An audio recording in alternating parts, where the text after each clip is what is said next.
చేసేసి మళ్ళీ జగన్ వచ్చాడంటే 2-3 ఏళ్ల పాటు ఇది అతను ఇవ్వడు, అతను ఇవ్వలేడు, మేమైతేనే ఇస్తామని చెప్తారు. ఇదివరకు నవరత్నాలు ఇవ్వలేరు, 100 కోట్ల రూపాయల చేతిలో ఉంచాడని చెప్పాడు కదా యనమల రామకృష్ణుడు గారు. కానీ అతను ఇచ్చాడు, అది జనాలకు అర్థం కాలేదు.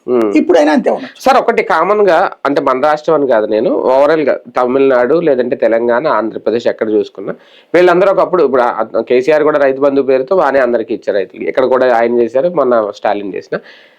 అంటే ప్రజలు మార్పు కోరుకుంటున్నారు అనుకోవాలా, సింపుల్ గా దీనికి చెప్పేయాలి అనుకుంటే లేదు. ఎంత చేసి పేదల సంఖ్య తగ్గడం వల్ల కూడా పెద్దగా సంక్షేమానికి ఇంపార్టెన్స్ ఇవ్వట్లేదు, డెవలప్మెంట్ వైపు టర్న్ తీసుకుంటున్నారు అనుకోవాలి. చాలా తప్పు, కంప్లీట్ మారిపోయింది. సంక్షేమాన్ని వద్దనేటటువంటి కేవలం అభివృద్ధి మాత్రమే భారతీయ జనతా పార్టీని యూటర్న్ తీసుకుంది. మధ్యప్రదేశ్ లో డబ్బులు ఇస్తోంది, మహారాష్ట్రలో ఇచ్చింది, బెంగాల్లో ఇప్పుడు నెలకు మహిళలకు 3,000 ఇస్తుంది, అనేక సంక్షేమ పథకాలు అనౌన్స్ చేసింది, మహారాష్ట్రలో ఇస్తోంది, బీహార్ లో ఇస్తోంది, అన్ని రాష్ట్రాల్లో సంక్షేమం ఇస్తుంది. సంక్షేమం ఇవ్వని రోజుల్లో బీహార్ వాళ్ళు వచ్చి ఇక్కడ ఉన్నారు.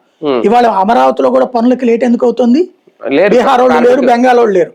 బెంగాల్లో ప్రభుత్వం బాగుపడగానే ఇక్కడి నుంచి 300 మంది వెళ్ళిపోయారు, బీహార్ లో 300 మంది వెళ్ళిపోయారు.